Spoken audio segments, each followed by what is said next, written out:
part 2 of our team maps, and we have the group of death. The group of death. Australia won the last ODI World Cup. South Africa have made semi-finals and finals of all sorts of things. Afghanistan have made some semi-finals, and England, well, they made a semi-final of a T20 World Cup. There's like a lot of teams who have a high upside. A couple of teams here also have quite a low side.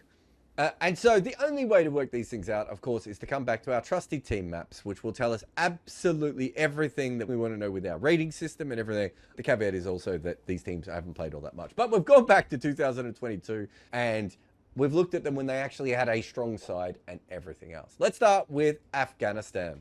So we can take away all these other sides straight away. And you'll see they have a bit of a pear-shaped pattern here, and that's because they're brilliant in the middle overs with the bat and with the ball. That is what you would see of a traditional Asian side, and I suppose they are kind of a traditional Asian side in their own way at the moment. It's a good thing to be good in the middle overs as well, because the middle overs is like 60% of the game, right? Like, this is really good. They've played good in their last couple of ICC tournaments. I think this is very, very impressive.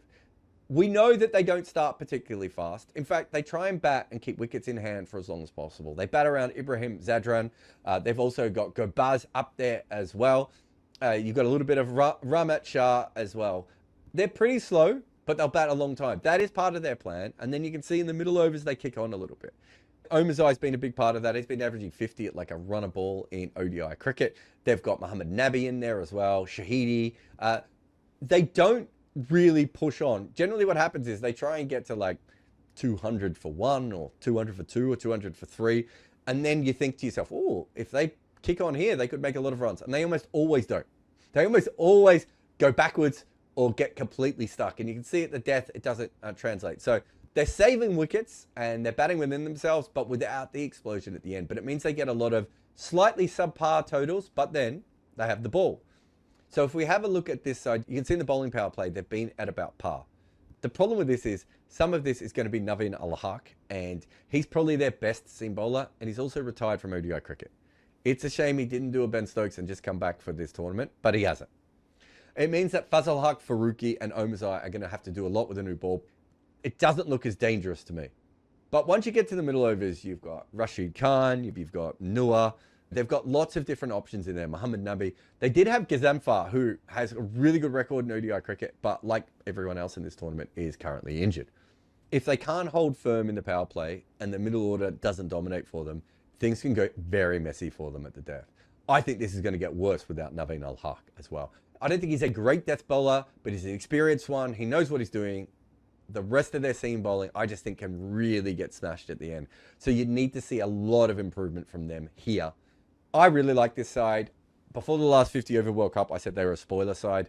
I think they played better than a spoiler side, but they were exactly a spoiler side in the way that they went about it. I think they're a better side than that now. Jonathan Trott is they just understand exactly what they need to do. They've all got their roles. If this is a high scoring tournament, I just don't think it's for them. But if spinners take control and the middle overs become really important, then Afghanistan has a lot that is to like here. Based on our metrics, they look like they are the joint 5th best team along with New Zealand. So we've got them rated ahead of Bangladesh and against England. And I'll tell you this, I backed them. They're the only Champions Trophy bet I did. It was at 33 to 1. I think they're about 15 or 20 to 1 at the moment. I still think they're a huge chance, partly because they're in the group of death and they have a bunch of banana skins in their lineup that the non-Asian teams could trip over, and they're going up against South Africa, Australia, and England. There's plenty of reasons why Afghanistan can get through to the next round. I think they're more likely a semi-finalist than they are a finalist chance, especially if they have to go up against India in the semi-finals. But you never know. They're an interesting side. Let's have a look at them compared to Australia, and you can see Australia has a lot more peaky, right? But if you take away Afghanistan, you see the Australian shape is weird. It's very much like a badge. A lot of this power play at the top, it's worth remembering, is through David Warner, and also kind of a little bit will be Mitchell Marsh. So those two are not here, and their batting lineup is all over the place. That isn't their biggest problem, of course. All their bowlers are injured. They have no frontline bowling outside of Adam Zampa. They've got a bunch of all-rounders and a bunch of backups, and it's not particularly ideal. They still have Travis Head in here, though, right? So if Travis Head can still be handy for them, I don't think that is an issue at all.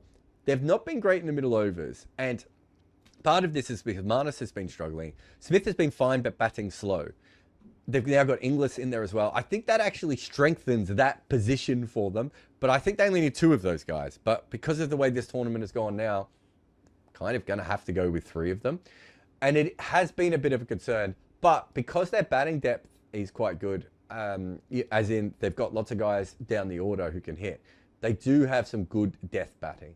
That should still hold up because they're going to have to go with, well, we'll get to their bowlers in a minute, but people like Sean Abbott and Dwarshuis and Aaron Hardy down the order can bat into the death for them. And so if even 2 of them are playing, they've got something. We haven't even mentioned Glenn Maxwell. If they get ICC trophy Glenn Maxwell, they can overcome a lot of this. And I tell you what, their middle order batting will look a lot better if he's going everywhere. I'm not too worried about the batting. In the power play, I'm not sure who opens with Head. If it's short, I don't feel very comfortable. If it's Jake Fraser McGurk, I feel a lot less comfortable. But it's still Travis Head, right? So you just hope that he does his thing. The bowling is an issue. So generally with some of these numbers, you go, oh, maybe they didn't have their frontliners available as much as they should have and everything else. Some of these numbers are their frontliners, but some of it is their backup. The issue with Australia is that their backups are now going to have to be their frontliners. They're going to have to take wickets at the top because Adam Zampa on his own isn't going to do enough, and they just don't have the quality. If they don't get new ball wickets, it's an issue. Aaron Hardy has been using the new ball for them. No one's a bigger fan of Aaron Hardy than me. I don't think you want to go into an ICC trophy with him sharing the new ball. Spencer Johnson hasn't played a lot of ODI cricket, so I'm a little bit worried about him, but he can bowl with the new ball. And then I suppose you've got either Abbott or Dwarshuis if they want to go with someone along those lines as well. It also means, though, that some of these guys are going to have to bowl in the middle. Maxwell's going to have to bowl well. Again, you've got a non-specialist. Zampa can only carry so much. I also don't know in this lineup if they have a really good bowler for the middle overs. Maybe it's Spencer Johnson, but you kind of want him at the beginning and the end. So they don't have that really good hit-the-pitch bowler in this lineup. So far, their death bowling's been really good. They'll still have Nathan Ellis, and they'll obviously have maybe Spencer Johnson as well. I don't mind this at all. I like this graphic, but I don't mind their death bowling. I really like Ellis, so I'm okay with that. The truth is that they're just missing so many players that we'd be taking any guess. They're still the second favourite for this tournament. I would not be backing them to win this tournament at the moment. Look, they win a lot of trophies. There's a couple of things to note. One is that, as someone in the comments on Cricket 8 told me, Australia hasn't won a Champions Trophy game since 2009. So if you're a believer in form, they do not have it. They quite often don't take, I mean, of all the teams who don't take Champions Trophy seriously, they might take it the least seriously, right? And so this looks even more shambolic with the injuries and everything else. They still are very good at problem solving in white ball cricket. So I'm going to give them the credit based on the last couple of tournaments that they have actually won. They have worked things out on the night. I don't know how they work all this out, but there is a chance. I just can't imagine they win. I think there's even a possibility that, again, maybe not that they don't win a game, but that, again, they don't go through to the second round of this tournament.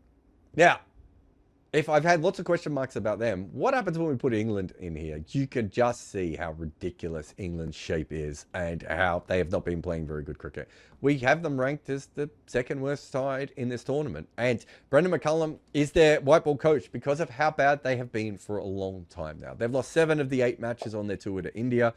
And apart from their middle overs in here, you can see that they're just not particularly good at anything. I'm going to explain in a moment why the middle overs isn't even all that good. But let's just start with the batting and the power play. I think this can get better. Salt looks like he's seeing the ball okay after a bit of a shaky start to India. If these pitches are batting friendly, that's perfect for Salt because he slogs, right? That's exactly what he needs. Duckett looked really good to me. Threw his wicket away a couple of times, but I thought he was seeing the ball well and playing the spinners better than everyone else did. I think they can get a boost off their power play. Their middle order, these numbers are almost completely on the back of Ben Stokes and Dawid Malan, and neither of them are here. That is a very big problem. Root has been in bad form in one-day cricket when he's played it and has been struggling at times. I'm not too worried about him because it is Joe Root, and I thought he played some good innings for Pal. Harry Brook, I don't think can play wrist spin when there's wrong uns being bowled to him. That really worries me about him.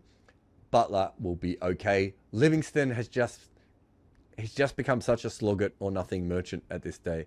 Again, if they're very flat pitches, like for Salt, he'll be okay. If they're not, good luck. The real funny thing here is that despite the fact they were getting good middle overs, they weren't backing it up at all. The only team worse than them at the death is Bangladesh. So, again, I'm not loving it. They've been using Overton a lot at 7, which I think is their plan, and that means they can't really go as hard as they want at the top because they've got a non-specialist batter at number 7. But they will go hard at the top, which means that they're going to lose a lot of wickets. I just don't know if this actually makes that much sense.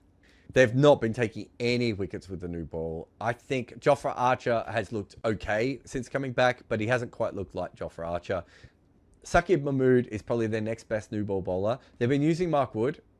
I don't even think Mark Wood should be bowling with the new ball. So I'm not feeling this. Maybe if Jofra gets a little bit more form going through the tournament and they can fit Saqib in, I'm not even sure they always can. That can help them. They're going to have to get good here because they're not good in the middle. Adil Rashid will do some damage.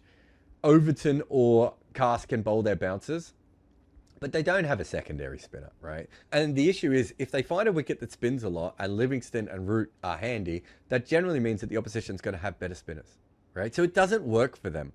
And then you get to the death. If Jofra is Jofra, he's fine at the death. If Mark Wood gets the lower middle order, he can be quite good at the death. And Saqib can be quite good when it reverse swings. But there's a lot of ifs and buts in that. And their bowling just doesn't look pretty good. But realistically, you just look at them as a team overall. And it's like, what do we... They just play dumb cricket again. And predictably dumb cricket. Other teams score quickly, but they do it with like repeatable techniques. England just seems to, when they score quickly, it has to be from slogging. Or taking unnecessary risks all the way through. Their batting doesn't look as in form or as deep as it has before. Atkinson at 7 causes issues for them up top and in the middle. They don't have those endlessly long batting lineups that they used to have. Their bowling is very one-dimensional. They try and bowl fast and they try and hit the pitch. And then Adil Rashid bowls. It just, we all know what is coming. And it's not particularly inspiring. Maybe because this is being played in Pakistan and we can assume that they're going to be very flat pitches at times, and we're just making that assumption. But let's say there's going to be a bunch of very flat pitches. They still have the ability to score more runs than anyone else just by going completely nuts. India's probably the only team with players that can sort of reach them consistently because Australia's lineup's changed quite a bit and South Africa will bat slow to begin with. England could just put the foot down all the way through. I don't know. I'd be pretty shocked if they made it through to the finals, if we're being honest. They're not good. I don't like watching them at the moment. And then you have South Africa, the team that is playing warm-ups at the moment, but without a team that actually needs a warm-up because those players aren't involved in the Champions Trophy. It's weird. Lots of things are weird about cricket. You can see, though, much better pattern than England. They're pretty much good at everything except for one thing, and that's batting in the power play. But we'll get to that in a minute. We've got them ranked 4th on our metrics overall. Their win-loss ratio is about 1.19. They're certainly an above-average team all the way through. Some of this batting in the power play was Quinton de Kock. But they've changed that with Dezorzi or Ryan Rickleton, and Bavuma will still be there. They purposely are batting this slow in the power play to allow them to ramp up in the middle and then go crazy coconut bananas in the death. I don't think this is the right method, but this is how they play, and it's been working for them, and they're happy with it. They will continue to do that. Don't expect big totals for them. If you're a person who likes to bet on overs brackets, there's probably a few unders opportunities versus their opposition at times. Certainly versus England and Australia. You would definitely be betting against South Africa's top order. Their middle order, there's some questions here. I don't know about Rassie, Heinrich Klaassen's form, even Aiden Markram. I think he looked okay at times. But those names are all good names. David Miller and Tristan Stubbs look really good. That's a lot of good names. As long as their top order gets them off to a decent start, they can then unfurl their middle order. And if those guys stay in towards the death, it can be crazy. They don't quite throw away the number 7 batting position the way they used to. I think they want Leon Mulder to be this guy going ahead. He was injured at times. They've also got Corbin Bosch available to them. They can also do that sort of what England does, right? Of having Marco Janssen at 7 and then having someone at number 8 who can also throw the bat around a little bit. So you almost like you have a combined number 7 rather than, a very strong version of it. So there's some things that are going on with that. With the new ball, they have Marco Janssen and Kagiso Rabada. And for all the injuries, that might be the most important thing. This might be where they are at their most important and incisive with the ball. In the middle overs, they usually have Maharaj and Shamsi. I'm a little bit worried about this because Shamsi isn't bowling as good as he has been. I don't know if it's just he was a little bit injured or he just There were some times in the SA20 when he didn't finish his 4 overs and he wasn't really great for me. The other issue is they've been really good at dominating sides with Jarrod or Anrik Norkia in those middle overs. Just big fast bowlers whacking it into the pitch, right? They're not going to have them because they're both injured. They can have someone like Ngidi, but he's a slightly different kind of player. I worry about this. Not worried about Maharaj. I like Maharaj a lot at the moment. So I've got no issues with him. He's a sneaky bet for top wicket taker in the tournament, I reckon. And he's not a natural wicket taker, but I'm interested in how he's going to go. Overall, though, they have to do a lot of damage up top to make up for this. And then at the death, Janssen and Rabada can both take wickets at the death. They can also go for a lot of runs. Ngidi, and again, I don't know who's fit. I mean, how we even have managed to do these videos. People have got injured while we've been recording. It's been wild. Ngidi can bowl well at the death, obviously, at his best. I don't know if I love this, but if Janssen and Rabada take wickets at the death, that's not too bad. Because at least they will slow you down that way. Do you know who has been good at the death for them, though? Shamsi. The problem with Shamsi is that he's not bowling well enough for them to feel comfortable, but he's quite good in the early death and can take wickets as well. So if he finds some form, that's handy.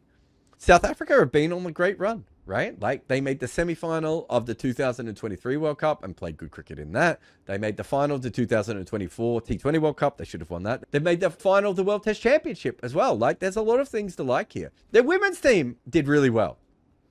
But, you know, it is South Africa. So no matter how much you talk them up, you do think at a certain point, it's all going to fall apart. That's just the rules. I don't want to get ghoulish about them, but that's how I feel. If I knew that Shamsi and William Mulder, everything was going great with them, maybe one of Coetzee or Norkia, or even Ngidi, I'd feel a little bit more comfortable. But at the moment, I don't know. But I also know that this tournament means more to South Africa than it does to pretty much every other side outside of perhaps Afghanistan and Bangladesh. So they should be inspired. They've got a decent side. There's a lot of weaponry within here. I'm not sure now if they're not the best team in their group with everything that's happened to Australia. Of all the teams in this group of death, they're the team I think that should make it through to the semi-finals. They're the ones I'm most confident with. Having said that, it is South Africa, so who the hell knows? Thank you very much for following us all the way through this video. Please like and subscribe and do all those great things that you all do. You're all great people. Tell your mum about us. Do all that. Remember, for the Champions Trophy, we're going to be here on the Good Areas main channel, 2 or 3 times a week. Maybe even more if the mood hits us. But we'll also be over on the Good Areas live channel doing some live breakdowns of games and podcasts and everything else. Just make sure that you subscribe to Good Areas every single place that you can. And if that's not enough, go to goodareas.co because we're also there. South Africa did not choke. In 1906, South Africa needed 284 to win. They'd only passed 100 in half their test innings at that point. At 105 for 6, it seemed impossible. They fought back but lost another flurry, leaving 45 to win with 1 wicket in hand. At the crease was Dave Norse, who was a capable batter, and he was joined by Percy Sherwell, the only debutant captain keeper and number 11 in Test cricket history. And these two were doing it. A huge crowd in South Africa cheered on every single run. With 8 left, Sherwell edged between slips for 4.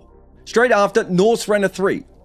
England bowled 3 dots. All they needed was 1 wicket to tie. Instead, a leg side full toss, boundary, game over.